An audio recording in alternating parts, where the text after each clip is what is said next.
আসসালামু আলাইকুম সবাইকে। আমি তোমাদের কাউসার ভাইয়া, পড়াশোনা করতেছি সাস্টে।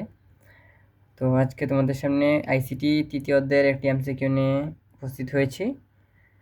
তো এটা আমি যখন এইচএসসিতে পড়েছিলাম তখন আমারও প্রবলেম হয়েছে। আমি বিশ্বাস করি যে তোমাদের অনেকের মধ্যে এই কোশ্চেনের সমস্যাটি এখনও রয়েছে। তো আজকে আমি তোমাদের এই কোশ্চেনের উত্তর সমাধান করে দেব। আশা করি এরপর থেকে তোমাদের আর এটা নিয়ে ভুল হবে না। তো দেখো, প্রশ্নটা এসেছে ঢাকা বোর্ড 2024 সালে। তো কি বলেছে আমরা একটু দেখি। FF16, মানে এটা হেক্সাডেসিমেলে আছে, এর পূর্বের সংখ্যা কোনটি? অপশানে দেওয়া আছে ই, EF, FE, FO। তো এরকম প্রশ্ন থাকলে আমরা সহজেই এটা ক্যালকুলেটরের সাহায্যে সমাধান করতে পারি।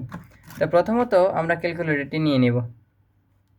ক্যালকুলেটরটি আমাদের প্রথমে হচ্ছে কম্পাউন্ড মোডে থাকে। তো আমরা এটাকে বেস মোডে নিয়ে যাব। এটা করার জন্য আমাদের মোডে একবার ক্লিক করতে হবে এবং 4 নাম্বারে দেখতে পাবা যে বেস অপশন আছে। তো আমরা একবার 4-এ ক্লিক করব। তো বাই ডিফল্ট এখানে ডেসিমাল আছে, তো আমরা এটাকে হেক্সাডেসিমাল করে নেব। এক্সের উপরে হেক্সাডেসিমাল আছে, হেক্সাডেসিমাল করে নিলাম। তো এখানে ABCDEF, এখানে এফ আছে, তো এফে 2বার প্রেস করব। এখন কি বলেছে, এর পূর্বের সংখ্যা, মানে এটা থেকে 1 বিয়োগ করতে হবে। সমান সমান আসছে FE। তো আমরা দেখতে পাচ্ছি গ নাম্বারে রয়েছে FE। এখন যদি বলতো এর পরের সংখ্যা কোনটি, তাহলে কি করতাম আমরা?